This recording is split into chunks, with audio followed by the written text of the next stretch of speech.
Thomas Merrill is an associate professor in the School of Public Affairs at American University.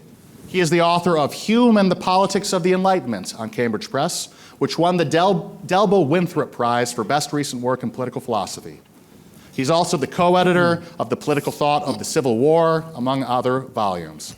Dr. Merrill has held fellowships from Harvard, Princeton, and the American Enterprise Institute, and was a senior research analyst for the President's Council on Bioethics during the George W. Bush administration. He's associate director of the Political Theory Institute at American University, and he has also served as the coordinator of the undergraduate program of the Department of Government, as well as the chair of that fine department, where I also happen to teach. I want to start by thanking ACTA for the work that it does. I've come here almost literally from the Faculty Senate of my institution, and I think it's clearer today than it has been for a long time that higher education is badly in need of a reset of some kind. It's not clear to me how that's going to happen, but I feel that it is on the way, or at least the need of it is very sharply felt. Sometimes organizations like ACTA can say some things more clearly and more forcefully than those of us who are working on the inside can. And speaking as a person who's still trying to reform universities from the inside, I have to say thank you to ACTA for what you do, and also thank you to the many friends that I and my wife have here in the organization. I also want to thank ACTA for the invitation to speak here, and if you're disappointed that you're not seeing Gordon Wood right now, I share your disappointment.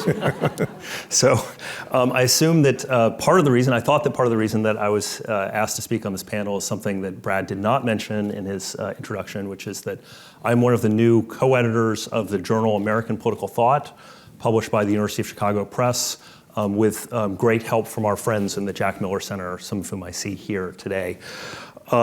As a new journal editor, a person has great anxiety about having enough submissions to the journal. And so I find myself soliciting such submissions far and wide in graduate seminars, conferences, calling up friends, old friends who have graduate students, but also in places like barbershops, pharmacies, Uber drivers, the neighborhood bar, and shame on me, Twitter. And now I'm here with you. So it is a privilege to be here, and this is an audience for which there may well be people in the audience who might have something that they would like to say in a journal called American Political Thought.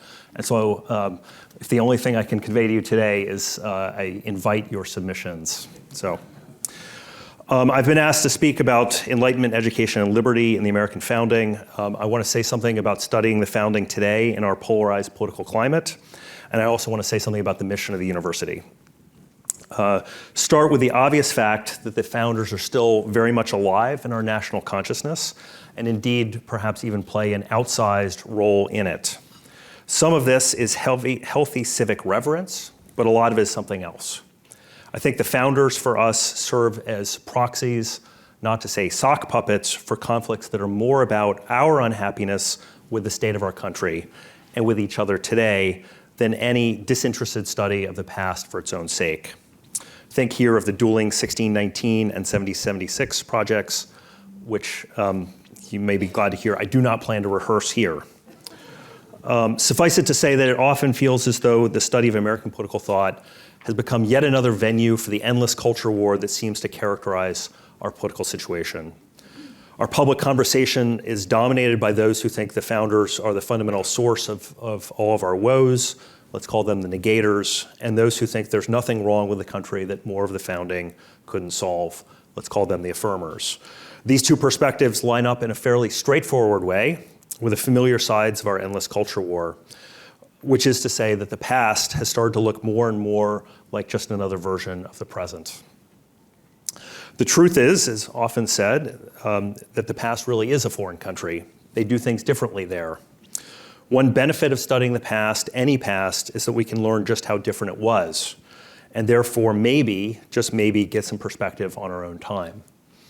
We can, for a time, get out of our own heads, think about someone else's problems, and maybe, gain some wisdom about our own.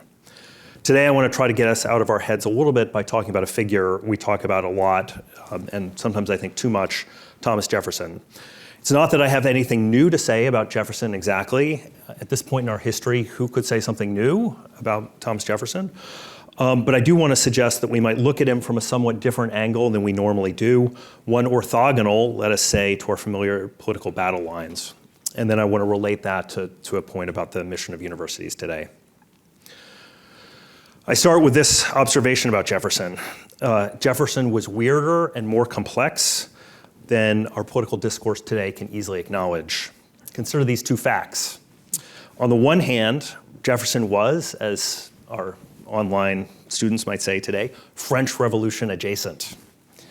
He was sympathetic to the revolution for a long time, longer perhaps than good judgment would have indicated, certainly longer than we feel comfortable with.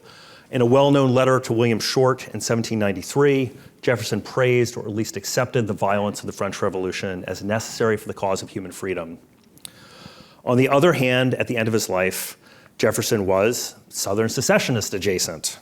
The whole point of the famous letter to John Holmes of 1820, sometimes called the wolf by the ear letter, is that if Congress tries to regulate slavery in the territories, the Southern states will have cause to break with the Union.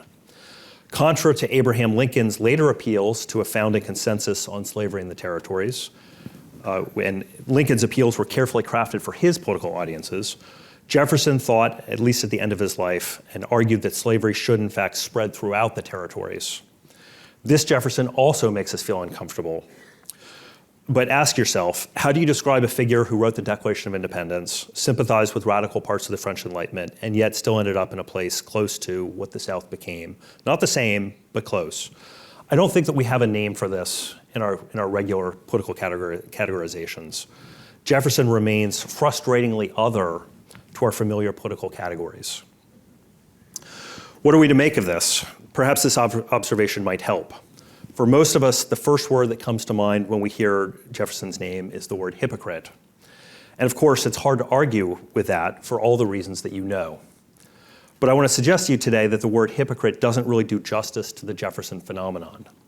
For one thing, hypocrite leads us to think about this situation largely in terms of personal moral behavior, as though it were simply a matter of someone preaching one thing in public but acting differently in private. And of course, there is a dimension of Jefferson's character that fits this, and one only has to think of the Sally Hemings story.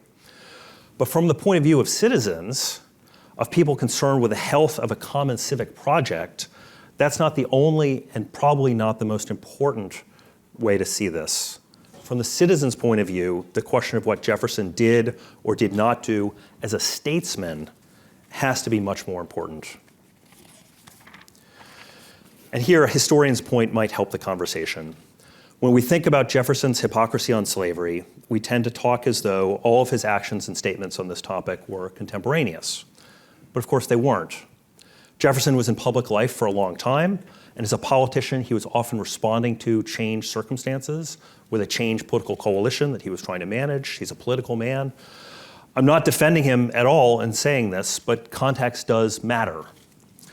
Historians usually distinguish three phases of Jefferson's career and writings, public statements on slavery. First, there's an explicitly anti-slavery period from the early 1770s, say roughly up until Jefferson's return to the United States from France to take a role in the Washington administration in 1790. This is the period of the Declaration of Independence, the anti-slavery statements in the Notes on the State of Virginia, and others. I suspect that if Jefferson had died in 1790, his reputation, and he was a hypocrite then, if he was ever a hypocrite, right? I think that's true. His reputation on the slavery issue would be considerably higher than it is now. Starting around 1790, Jefferson goes silent about slavery, and this is the second big phase of his career.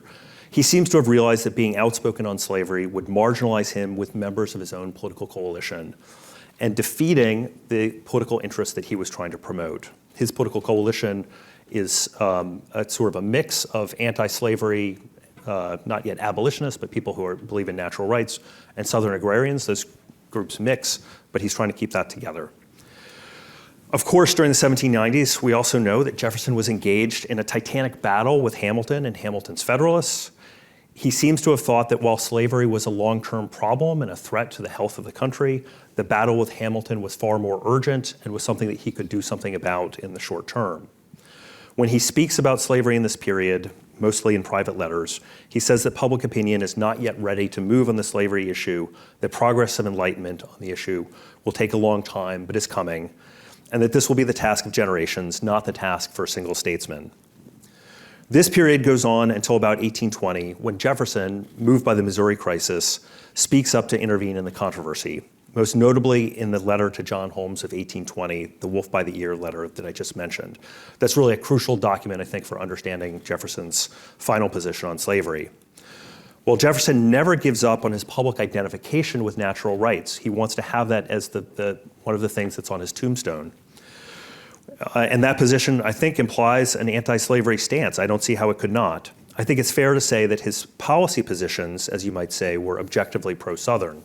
He now warns Northern anti-slavery politicians that any direct action on slavery will be a cause for the Southern states to leave the Union.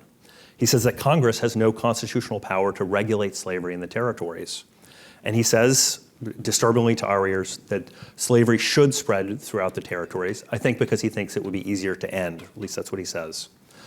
All of this is pretty much the exact opposite of the restrictionist position that Abraham Lincoln would later attribute to the founding generation. We sometimes want to tell a story in which American history is a continuous story of progress, but that's not true in some important way. Something else becomes apparent around 1820 that's relevant to our consideration of Jefferson. It's clear that public sentiment in the southern states has shifted on the issue of slavery. Whatever theoretical objections they might have to slavery in the abstract, Southerners have come to think that they aren't going to end slavery anytime soon. They don't actually think that they're committing a moral crime in participating in the institution. One can detect in a number of texts from this time period, and some people who are quite close to Jefferson, the stirrings of the opinion that would become to known as the positive good theory of slavery. For my purposes here, the key point is that Jefferson's basic political coalition is at this moment in the process of exploding. Jefferson had gambled in 1790, around 1790, and this is simplifying a little bit, on a political coalition that united the natural rights doctrine and therefore anti-slavery doctrine with agrarian interests, the interests of agriculture as opposed to manufacturers. Call this the Virginia vision of what the founding meant. But as opinion in the South shifted over decades to a more positive view of slavery, that coalition was increasingly impossible. The Jefferson Party was the big winner of the battles of the 1790s and would go on to rule American politics for a quarter century thereafter. And if one wants to lodge a criticism, I'm not sure that criticism is the best way to see these things. If one wants to lodge a criticism against Jefferson, I think that's the time period that one should really think about. What was it that happened in the period of radio silence in which everything seems to have changed? But by the 1820s, the wheels were coming off that project. Nascent abolitionism was, in a way, the source of the coalition exploding. But more importantly, it was precisely Jefferson's coalition, the people who agreed with Jefferson's practical politics, meaning states' rights, local government, limiting the federal government, support for agriculture over manufacturers, were beginning to reject Jefferson's theoretical politics, that is, the doctrine of natural rights. I want to suggest to you that this practical contradiction in Jeffersonian politics, which clearly anticipates the catastrophe of the Civil War, was much more important for the course of American politics than his personal hypocrisy. Indeed, the word hypocrisy doesn't really do justice to the depth and consequence of the breakup, the fundamental tension within Jeffersonian politics, within the Jeffersonian political project. A better word, I think, would be tragedy. By tragedy, I mean grand self-contradiction, not merely personal inconsistency. According to the traditional understanding of tragedy, the tragic hero takes actions to become himself fully, but in so doing undermines himself and leads to the destruction of things that he holds dear. And that self-destruction is traditionally understood not merely as a private failure, but as a public failure, one having consequence for the whole community, for the rest of us. And I do think in some ways we're still living with the consequence of the failure, and I'm not sure failure is the right word, but of the breakup of the Jeffersonian coalition.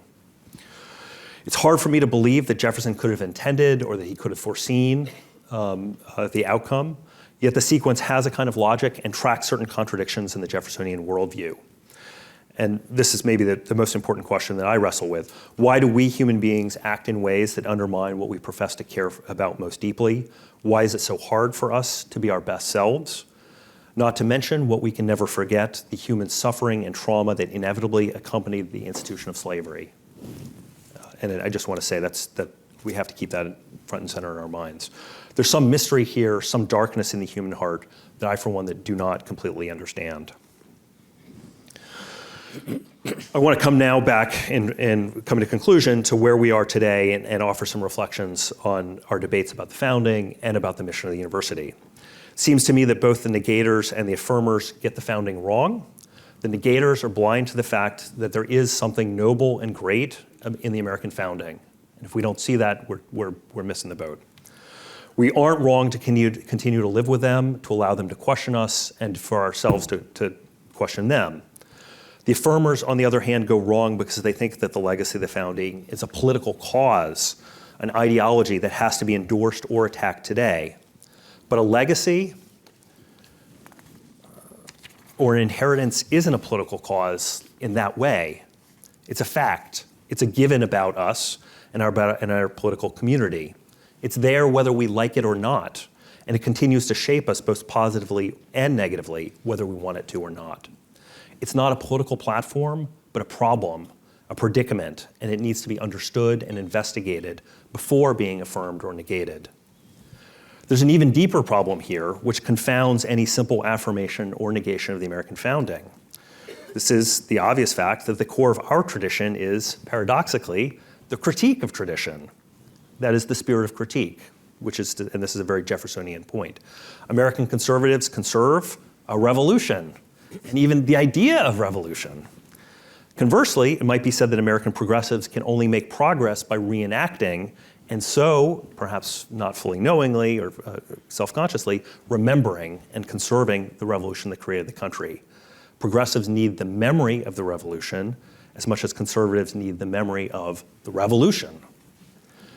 Today, our universities have no more pressing task than to create the institutional conditions for the non-institutionalized activity of critique, of something like the spirit of revolution, to create and steward spaces for the life of the mind. In this way, we try to keep something alive that is all too easily overwhelmed by political passions, the necessities of life, and the imperative to make a living. Whether we're succeeding in that mission, I leave to you. But I want to leave you with one last remark about Jefferson. In a letter to Samuel Kercheval in 1816, Jefferson proposed that a healthy country should have a constitutional convention every 19 or 20 years. As every new generation of citizens reach maturity, we can't even have a speaker. I'm not sure how we could have a constitutional convention. Okay. Now, there are many practical objections to the scheme for anyone who's worked in a complex organization with many competing points of view. The idea of putting all the rules up for discussion at a single time will induce seasickness. I can only say this as someone who works in the faculty senate. And yet there's a deeper truth in Jefferson's suggestion. For what is he trying to say by saying this? Only this: we in later generations are not subordinate or inferior to the founders. We are not, for Jefferson, mere inheritors, grateful recipients of the excellence of others. We are moral and political equals to those who came before us. That is, he is, in this somewhat crazy proposal, simply restating the basic claim of the Declaration of Independence, that all men are created equal. I conclude, the study of American political thought teaches us many things that we need to know. It acquaints us with landmarks we need to know to navigate our common life. But it also teaches us that the founding cannot provide us a recipe or a key to solve our problems today. It is neither the source of all of our woes, and nor can it be their remedy. Only we living today can do that. Whether we have it in us to actualize that potential remains to be seen. Thank you.